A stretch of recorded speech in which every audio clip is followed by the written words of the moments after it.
आदरणीय राष्ट्रीय अध्यक्ष जी, मंच पर बैठे हुए पार्टी के जिलाध्यक्ष आदरणीय तनवीर जी, पूर्व विधायक आदरणीय राजेश यादव जी, पूर्व विधायक रोशन वर्मा जी, पूर्व विधायक नीरज मौर्य जी, पूर्व विधान परिषद के सदस्य आदरणीय शशांक यादव जी, पार्टी के कार्यकर्ता और नेता भाई प्रदीप तिवारी जी, गोपाल जी, सम्मानित पत्रकार मित्रों, आज के इस प्रशिक्षण शिविर जो उत्तर प्रदेश और देश की एक राजनीतिक दिशा 2024 लोकसभा का चुनाव हम सबके सामने है। इस चुनाव पर हम जरूर आपसे कुछ बात करना चाहते हैं। आज जब ये प्रशिक्षण शिविर हो रहा है तो उत्तर प्रदेश और देश एक बड़ी चुनौती के बीच से गुजर रहा है। देश की केंद्र की सरकार और उत्तर प्रदेश की राज्य की सरकार लगातार उत्तर प्रदेश के लोकतंत्र और देश के लोकतंत्र और भारत के उस महान संविधान पर लगातार कुठाराघात और चोट पर चोट करता जा रहा है। लोकतंत्र लगातार कमजोर हो रहा है। भारत का वो महान संविधान जिसने सबको पल्लवित और पोषित करने का काम किया है, उसको लगातार कमजोर किया जा रहा है और संवैधानिक बॉडी पर कब्जा करने की होड़ आज केंद्र और राज्य सरकार की है। और अब खासकर जब 2024 का चुनाव हम सबके सामने है तो तमाम वो मुद्दे हम सबके सामने हैं।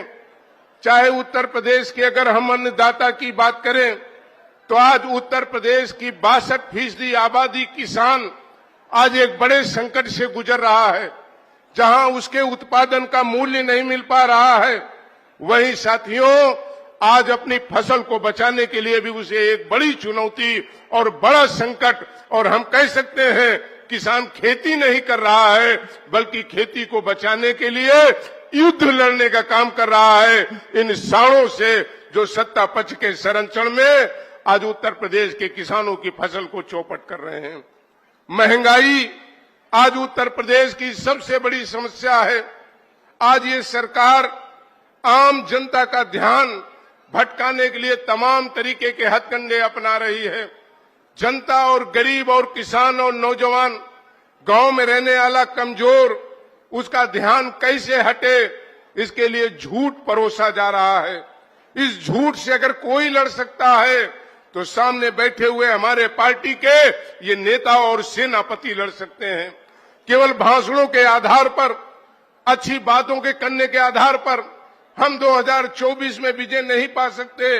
हमें इसके लिए काम करना होगा, जनता के बीच में जाना होगा और जनता को इस झूठ से हमको छुटकारा दिलाना होगा।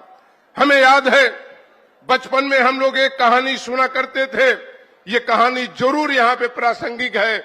मैं जरूर कहना चाहता हूं कि हमें याद है उस कहानी में लिखा था कि एक गांव का गरीब किसान एक बकरी खरीद करके लाता है और वो बकरी को लेकर के जब अपने गांव को जाता है तो 3 चोर अलग अलग स्थानों पर खड़े हो जाते हैं।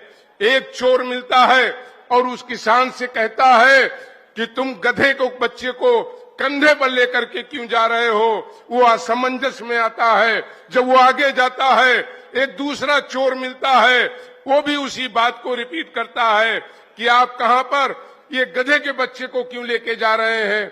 और जब वो आगे जाता है तो एक तीसरा चोर मिलता है, वो भी अपनी बात को दोबारा तिबारा कहता है और वो किसान असमंजस में हो जाता है और बकरी के बच्चे को फेंक करके चला जाता है। चोर बकरी को लेकर के चले जाते हैं। आज यही परिस्थितियां हैं उत्तर प्रदेश में। भारतीय जनता पार्टी के लोग गांव, गरीब, पिछड़े, दलितों के बीच में जाकर के आज जनता को गुमराह करने का काम कर रहे हैं। हम जरूर इन नेताओं से कहना चाहते हैं गांव में बहस होनी चाहिए। अगर ये बहस हम नहीं कर पाएंगे, आज जो सरकार बात कर रही है 4 किलो राशन और 5 किलो राशन की, साथियों ये बहस होनी चाहिए। 20 रुपए और 22 रुपए में बिकने वाला गेहूं और धान 80 रुपए का होता है। लेकिन सरकार से ये सवाल होना होगा, आदरणीय राष्ट्रीय अध्यक्ष जी उत्तर प्रदेश के मुख्यमंत्री थे, यही उत्तर प्रदेश में जिस सरकार ने कहा था फ्री गैस सिलेंडर देंगे, 480 रुपए में बिकने वाला गैस सिलेंडर बताओ 1180 रुपए में बिक रहा है।